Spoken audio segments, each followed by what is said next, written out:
सभी को नमस्कार। करियर फर्स्ट चैनल पर आप सबका स्वागत है। डिक्टेशन लिखने के लिए तैयार रहें। Ready, start.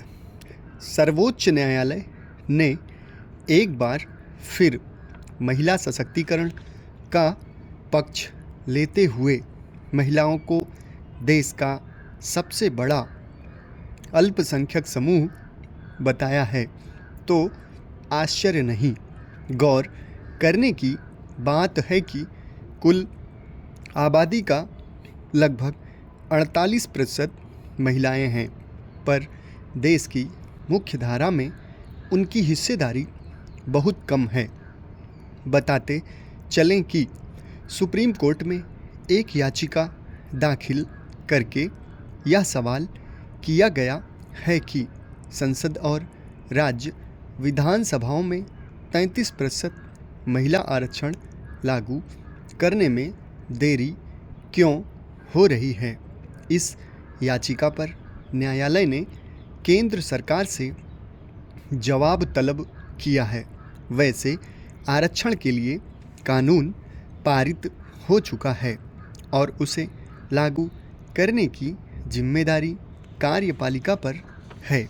यहाँ न्यायालय कानून को जल्दी लागू करने के लिए खास कुछ नहीं कर सकता है। कानून का क्रियान्वयन सरकार का काम है। महिलाओं के लिए विधायिका में 33% आरक्षण संबंधी संशोधन तो साल 2023 में ही हो गया था, लेकिन जब देश में अगला चुनाव क्षेत्र परिसीमन होगा, उसके बाद ही उच्च स्तरीय विधायिका में इसे लागू किया जाएगा। क्योंकि मुख्य धारा की राजनीति में महिलाओं की भागीदारी अपेक्षाकृत कम है, इसलिए महिला सशक्तिकरण के पक्षधर लोगों की व्यग्रता को समझा जा सकता है।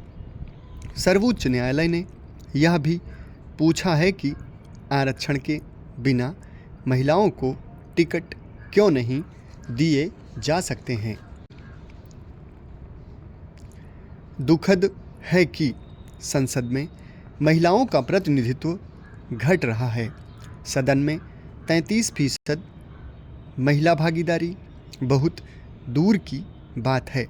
अभी लोकसभा में 75 और राज्यसभा में 42 महिलाएं हैं, लेकिन अनेक विधानसभाओं में महिलाओं की कमी बहुत खलती है। इस आरक्षण व्यवस्था को लागू करने के पक्ष में न्यायमूर्ति वी नागरत्ना और न्यायमूर्ति आर महादेवन की पीठ ने जो सक्रियता दिखाई है, उसकी प्रशंसा होनी चाहिए। जनहित याचिका और अदालती सक्रियता से यह पता चलेगा कि सरकार कब परिसीमन का काम करेगी। तय है कि परिसीमन के बाद भारतीय राजनीति में अनेक परिवर्तन होंगे और उनमें सबसे बड़ा परिवर्तन महिला आरक्षण से आएगा। आज यह आरक्षण लागू हो जाए तो लोकसभा में महिला सांसदों की संख्या कम से कम 179 हो जाएगी। अगर परिसीमन में सीटों की संख्या बढ़ी तो लोकसभा में महिलाओं की संख्या 200 पार कर जाएगी। निश्चित रूप से महिलाओं को इस दिन का इंतजार है।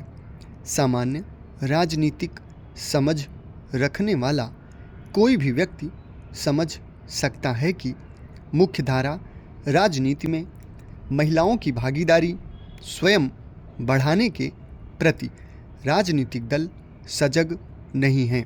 आदर्श स्थिति तो यह होती कि हर पार्टी स्वयं ही कम से कम 33% सीटों पर महिलाओं को टिकट देती।